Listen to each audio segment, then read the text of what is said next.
crisis and you're in a domestic situation and there's not people that are always around to help you and being caregivers here, I think they need an actual extra help. We know that individuals who are disabled, the elderly, are experiencing abuse. With these dollars, we'll be able to provide for a CNA who will be able to facilitate activities of daily living with individuals who are disabled.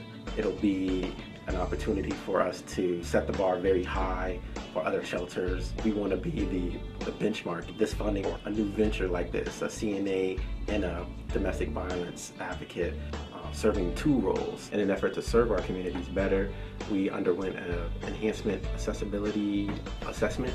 So as you can see, we're almost 80% there to our goal of enhancing accessibility.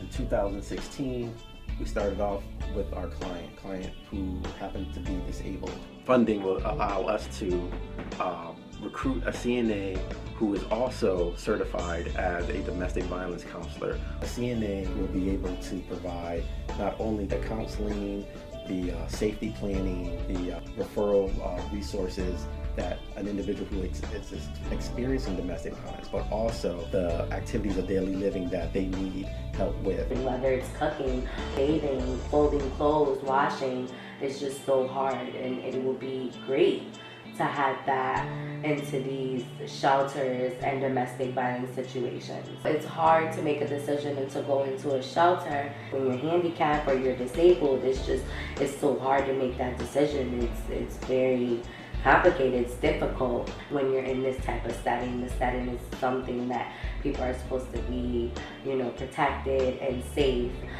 Honestly, you can't be safe if you don't have that type of help. We'll have a person in-house that will be able to provide these services, a dual service, a domestic violence counselor and a certified nursing assistant. And with November of 2016, renovations began. We were able to expand the shower.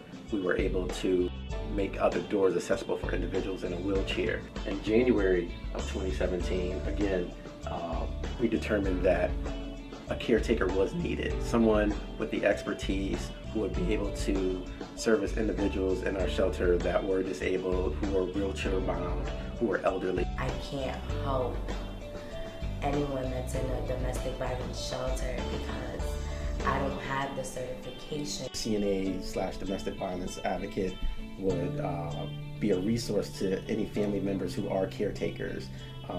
They will be able to free them up to live life a little independently from being the main source of caregiving for that family member who happens to be elderly or disabled. This position would be able to give hope to an individual who may be burdened with the responsibility of being the primary caretaker. We are excited about that opportunity for that caretaker who happens to be staying with us at shelter. Hopefully we'll be able to extend this to our community.